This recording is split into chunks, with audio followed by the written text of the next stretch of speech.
ओम श्री गुरु सत्ताय नमः। सभी को प्रणाम।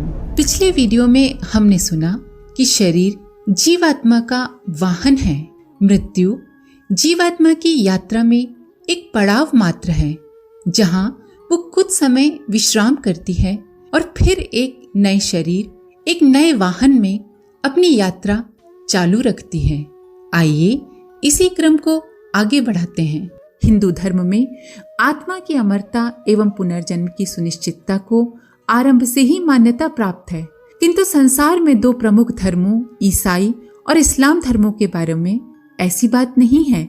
उनमें मरणोत्तर जीवन का अस्तित्व तो माना जाता है, पर कहा जाता है कि वो प्रसुप्त स्थिति में बना रहता है और महाप्रलय होने के उपरांत ही फिर कहीं नया जन्म मिलता है।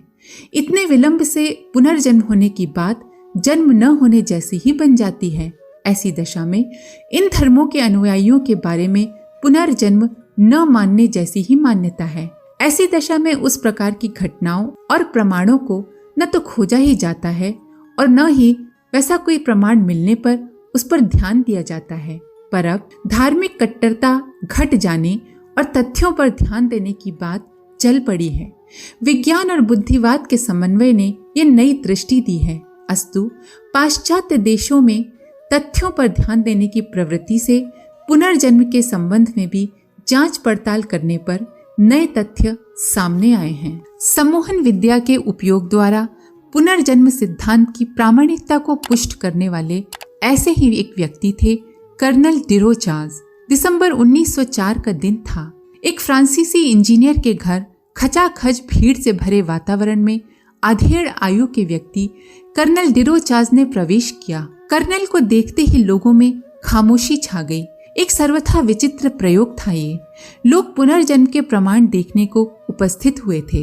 कर्नल ने इंजीनियर की लड़की मेरी मेव को स्वच्छ आसन पर बिठाया। उसकी दृष्टि में अपनी दृष्टि डालकर वे कुछ क्षणों तक एकटक उसे देखते रहे। थोड़ी ही देर में लड़की की बाह्य चेतना शून्य हो चली। कर्नल ने उसे आहिस्ता से लिटा दिया और उसकी देह को हल्की काली चादर से ढक दिया। कर्नल डिरोचाज मेस्मेरिज्म के सिद्ध थे। मेस्मेरिज्म अर्थात जब किसी को सम्मोहित कर सुला दिया जाए। कर्नल डिरोचाज इस विद्या द्वारा जीवन के गूढ़ रहस्यों का पता लगाने में सफल हुए थे। उन्होंने न केवल फ्रांस वरन सारे यूरोप को ये बताया था कि जीवन के बारे में पाश्चात्य मान्यता भ्रामक और त्रुटिपूर्ण है। हमें इस संबंध में अंततः भारतीय दर्शन की ही शरण लेनी पड़ेगी। अपने इस कथन को प्रमाणित करने के लिए ही वे ये प्रयोग कर रहे थे। उस प्रयोग को देखने के लिए फ्रांस के बड़े शिक्षाविद और वैज्ञानिक भी उपस्थित थे। मेरी मेव के पिता सीरिया में इंजीनियर थे। मेरी स्वयं भी प्रतिभाशाली लड़की थी। मेस्मेरिज्म द्वारा उसे अचेत कर लिटा देने के बाद कर्नल साहब ने उपस्थित लोगों की ओर देखकर कहा, अब मेरा इस लड़की के सूक्ष्म शरीर पर अधिकार है।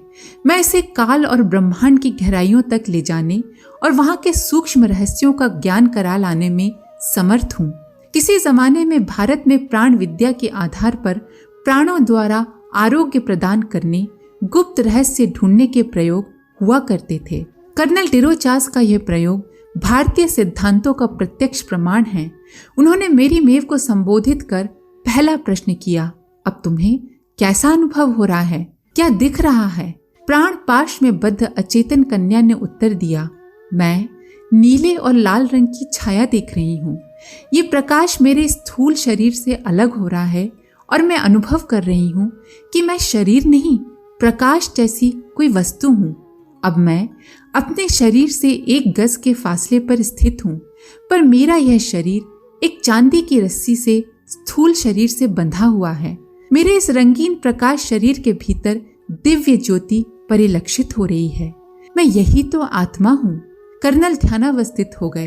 उन्होंने कहा, मेव, अब तुम अपनी वर्तमान आयु से कम आयु की ओर चलो और क्रमशः छोटी आयु की ओर चलते हुए ये बताओ कि तुम इस शरीर में आने से पूर्व कहाँ थी, कौन थी? जब ये प्रयोग हो रहा था मेरी मेव 18 वर्ष की थी। वो बोली, मैं 16 वर्ष की आयु के दृश्य देख रही हूँ। अब 14, अब 12, अब 10 की आयु के चित्र मेरे सामने हैं। अब मैं क्रमशः छोटी हुई जा रही हूँ। फिर वो कुछ देर चुप रही, फिर बताना प्रारंभ किया। अभी अभी मैं 1 वर्ष की थी, बोल नहीं पाई। अब मैं अपने पूर्व जन्म के शरीर में हूँ। इस पुराने शरीर से निकलने के बाद मुझे किसी अज्ञात प्रेरणा ने मेरी मेव के शरीर में पहुंचा दिया था। मैं पिछले जन्म के शरीर में छोटी हो रही हूँ और देख रही हूँ कि मेरा वो जन्म ग्रेट ब्रिटेन में हुआ था। मैं एक मछुए की लड़की हूँ। 20 वर्ष की आयु में मेरी शादी हुई। मेरी एक लड़की हुई, वो 2 वर्ष की आयु में मर गई। मेरा पति मछलियां मारता है। उसके पास एक छोटा सा जहाज है, वो समुद्री तूफान में नष्ट हो गया और उसी में मेरे पति की मृत्यु हो गई। मैं बहुत दुखी हूँ। मैं भी समुद्र में डूबकर मर गई। मछलियों ने मेरा शरीर खाया। मैं वो सब देख रही हूँ। इस सूक्ष्म शरीर में मैंने वैसी ही अनेकों आत्माएं देखी। मैंने कुछ बात भी करनी चाहिए, पर मेरी बात किसी ने नहीं सुनी। मैं भटकती फिरी अपने पति और बच्चे की याद में। वे मुझे नहीं मिले, पर हाँ, एक नया शरीर जरूर मिल गया, जिसे मेरी मेव के नाम से जाना जाता है। यहाँ तक जो कुछ मेरी मेव ने बताया था, बाद में जांच करने पर वो प्रामाणिक तथ्य निकला।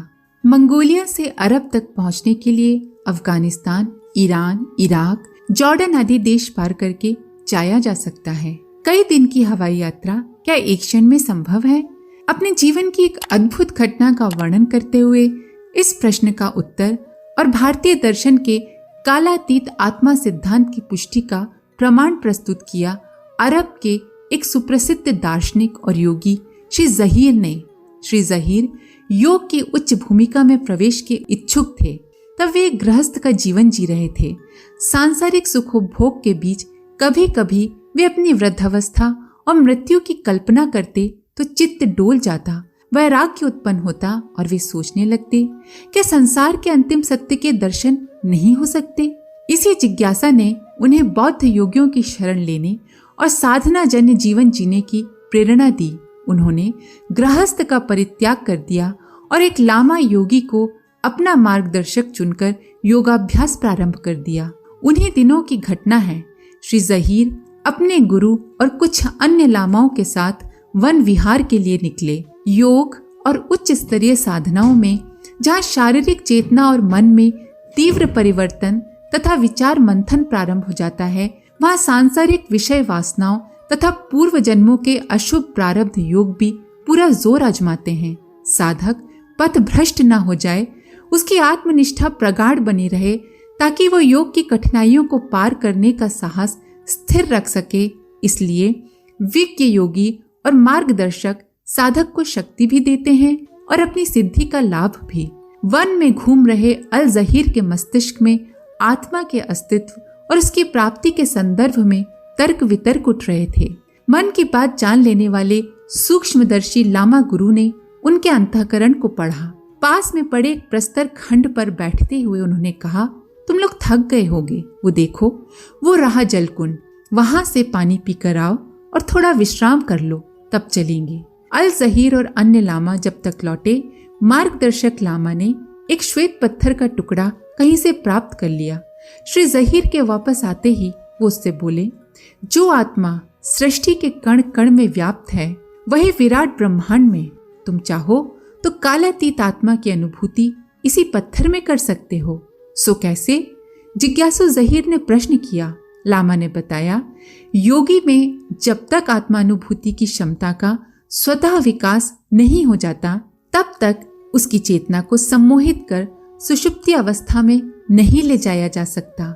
आत्मा चूंकि काल से अतीत है, इसलिए उसकी गहराई तक पहुंचकर स्वयं को आत्मस्वरूप में परिणत करना तो समय और साधना साध्य प्रक्रिया है, किंतु कुछ एक जन्मों का पूर्वाभास कराया जाना नितांत संभव है। लो, अब तुम इस पत्थर पर अपनी दृष्टि जमाना और मैं तुम्हें उसकी अनुभूति कराऊंगा। ज़हीर ने पत्थर में दृष्टि जमाते हुए अनुभव किया कि उनकी बाह्य चेतना ज्ञान शून्य हो चली और धीरे धीरे वे प्रगाढ़ निद्रा की ओर बढ़ चले। अब जैसे कोई स्वप्न देखता है, स्वप्न में कुआं, बावड़ी, जानवर देखता है, वैसे ही श्री ज़हीर ने देखा कि एक अत्यंत तेजस्वी दिव्य आत्मा उनके सम्मुख खड़ी कह रही है, लो, अब तुम तैयार हो जाओ, तुम्हें उस ओर ले चलते हैं जहां सब कुछ आत्मा ही आत्मा, चेतना ही चेतना है, अचेतन और अनाथ कुछ भी नहीं है। श्री जहीर आगे लिखते हैं, अभी तक सामने घिरा अंधकार दूर हो गया और मुझे लगा कि मैं समय की सीमाओं को छोड़ता हुआ अपने भूतकाल की ओर बढ़ रहा हूँ। जैसे कल्पना के साथ विचार ही नहीं उठते, दृश्य भी मानस पटल पर बनते जाते हैं, उसी प्रकार भूतकाल के प्रवाह में विगत जीवन की स्मृतियां भी सजीव हो चली। मैंने देखा मैं पूर्व जन्म में एक सामान्य व्यक्ति था और भौतिक आकर्षणों से घिरा जीवन जीकर नष्ट हो गया। उससे भी पूर्व लगता था कि मैं कोई पक्षी रहा होऊंगा। हवा में उड़ने और पृथ्वी के ऊपर विचरण के वह दृश्य कभी सांस को तेज कर देते, कभी मध्यम, और मैं अपने विचारों की धड़कन भी स्पष्ट सुन रहा था। अतीन्द्रिय अवस्था में विचार ही वाणी का काम करते हैं। रेल में बैठा यात्री जिस प्रकार रेलवे लाइन के किनारे किनारे के दृश्य देखता है, वृक्ष, मकान, दुकानें, खेत, नहरें, वैसे ही आत्मचेतना के प्रवाह में अतीत दृष्टि गोचर होता चल रहा था। प्रभावी दृश्यों की तरह उस समय की प्रभावी अनुभूतियां आज भी भूलती नहीं। अब मैंने अपने 4 जन्म पूर्व के जीवन के 62वें वर्ष में प्रवेश किया। मैं तब काली आंखों वाला एक योगी था और मैंने देखा कि मेरा मठ भी यही मंगोलिया में था जहां मैं इन दिनों घूम रहा हूँ। आश्चर्य है कि पूर्व जन्मों के संस्कार किस प्रकार मनुष्य को खींच खींच कर ले जाते हैं। मैंने देखा एक दिन मेरे पास एक सुंदर युवती आई। उसे देखते ही मैं अपनी सारी साधना, सारा ज्ञान भूल बैठा। वह स्त्री मेरे योग भ्रष्ट होने का कारण बनी। जहां मैं आत्मा के साक्षात्कार की दिशा में बढ़ रहा था, वहां कामग्रस्त मुझ योगी को रोग और शोक, आदि व्याधि और पतन ने आ घेरा। कर्म की प्रतिक्रिया से भला संसार में कौन बचा है। मेरे उस शरीर का अंत बड़ा दुखद हुआ और उसके बाद तो मुझे एक बड़ा ही घृणित जीवन जीना पड़ा। ये विवरण किसी कल्पना लोक की अतिरंजना नहीं, वरन उस धर्म और उस देश के प्रख्यात दार्शनिक श्री जहीर की आप बीती और अपनी लेखनी से लिखी यथार्थ घटना है, जिस धर्म में आत्मा के आवागमन, पुनर्जन्म पर विश्वास ही नहीं किया जाता। अरब देश और इस्लाम धर्म में जन्मे श्री जहीर ने स्वीकार किया कि योग साधनाओं द्वारा प्राप्त यथार्थ के आधार पर मैं कह सकता हूँ कि भारतीय आत्मविद्या जैसा सच्चा और महान विज्ञान दुनिया में अन्यत्र नहीं। एक दिन सारे विश्व को इन तथ्यों को स्वीकार करने को विवश होना पड़ेगा। ये घटना उन्हीं की सुप्रसिद्ध पुस्तक मंगोलिया मठ भूमि की आध्यात्मिक यात्रा से उद्धृत की जा रही है। वे लिखते हैं, मैं जितना गहराई में गया, मुझे विराट विश्व की उतनी प्रगाढ़ अनुभूति होती गई और मैं अनुभव करता गया कि व्यक्ति चेतना जीव है और उसी चेतना का समष्टि रूप परमात्मा है। यद्यपि मैं उस छोर तक नहीं पहुंच सका। 4 दिन तक लगातार वैसे ही योग निद्रा में प्रकाश की गति से ब्रह्मांड की जिस सीमा तक जा सकता था, उससे विराट की अनुभूति हुई। पर संसार का विस्तार तो करोड़ों प्रकाश वर्षों का है, उसे इस स्थूल देह से प्राप्त कर सकना कहाँ संभव था। मैंने मृत्यु की वह विकराल नदी देखी जिसमें संसार में जन्मे जीव डूबते उतरते रहते हैं। जैसे जैसे गहराई बढ़ी, गतियां निश्चेष्ट और ध्वनियां शांत होती जा रही थीं। नीरवता और नीलेपन की ओर बढ़ते हुए मुझे अलौकिक अनुभूतियां हुई, जिनका शब्दों में वर्णन कर सकना कठिन है, क्योंकि वो उपमाएं धरती पर हैं ही नहीं। जो वस्तुएं अदृश्य हों, उनका परिचय उपमाओं से ही दिया जा सकता है, और जब उपमाएं ना हो तो विराट को कैसे समझाया जा सकता है। अब मैं वापस लौटता हूँ तो उसी क्रम से अनेक चित्र और दृश्य देखते देखते फिर एक बार अपने इस जन्म की जन्मभूमि अरब के उस मकान में आकर विचार ठहर जाता है, जहाँ कुछ दिन पूर्व ही मैं अपनी माँ, पत्नी और बच्चों के साथ रहता था। उसकी एक एक घटना को मैंने देखा। ये घटनाएं ही मेरे द्वारा देखे गए अब तक के सभी दृश्यों की सत्यता का प्रमाण है, क्योंकि इस जीवन की घटनाओं की सत्यता पर तो कोई शंका हो ही नहीं सकती। मैंने आज की स्थिति में अपनी पत्नी को देखा और अनुभव किया मनुष्य की उस दुर्बलता को, जो वो ये मानकर किया करता है कि मुझे तो कोई देख ही नहीं रहा, पर अनुभव करता हूँ कि मनुष्य 1000 कोठरियों के अंदर छिपा हो तो भी वो 1000 आत्माओं द्वारा और परमात्मा द्वारा निरंतर देखा जाता रहता है। धीरे धीरे मेरी निद्रा समाप्त हुई, तब मालूम पड़ा कि 4 दिन में कितने विस्तृत जीवन के दृश्य देखाया। अब तो यही लगता है कि संसार में काल से अतीत, ब्रह्मांड से भी अतीत ये आत्मा ही सत्य है। इसीलिए अब सांसारिक भोगों की आकांक्षा को त्याग कर आत्म साक्षात्कार के प्रयत्न में जुट गया हूँ। ये घटनाएं पुनर्जन्म की मान्यता को स्पष्टतः प्रमाणित करती हैं। भारतीय धर्मशास्त्रों में पग पग पर मरणोत्तर जीवन के तथ्य का प्रतिपादन किया गया है। गीता में बार बार इस बात का उल्लेख किया गया है कि शरीर छोड़ना वस्त्र बदलने की तरह है। प्राणी को बार बार जन्म लेना पड़ता है। शुभ कर्म करने वाले श्रेष्ठ लोग को सद्गति को प्राप्त करते हैं और दुष्कर्म करने वालों को नरक की दुर्गति भुगतनी पड़ती है।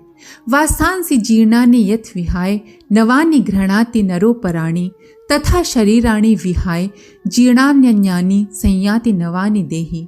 गीता के दूसरे अध्याय का 22वां श्लोक। जैसे मनुष्य पुराने वस्त्र को त्याग कर नया वस्त्र धारण करता है, इसी प्रकार देहधारी आत्मा पुराने शरीर को छोड़कर दूसरा नया शरीर धारण करता है। बहूनि में व्यतीतानि जन्मानि तब चार्जुन तान्यहम वेद सर्वाणि न त्वं वेद परंतप। चौथा अध्याय 5वां श्लोक। श्री भगवान ने कहा, हे अर्जुन, मेरे और तेरे बहुत से जन्म हो चुके हैं, परंतु हे परंतप, उन सबको मैं जानता हूँ और तुम नहीं जानते। जीवित और मृत का भेद इस स्थूल जगत तक ही सीमित है। सूक्ष्म जगत में सभी जीवित हैं। मरने के बाद आत्मा का अस्तित्व समाप्त नहीं होता। जन्म और मृत्यु मात्र स्थूल जगत की घटनाएं हैं। आत्मा न जायते म्रियते व कदाचिन। आत्मा न कभी जन्म लेती है और न ही कभी मरती है। आज के लिए इतना ही। इसके आगे का अगले वीडियो में। आप सभी का धन्यवाद। ओम शांति।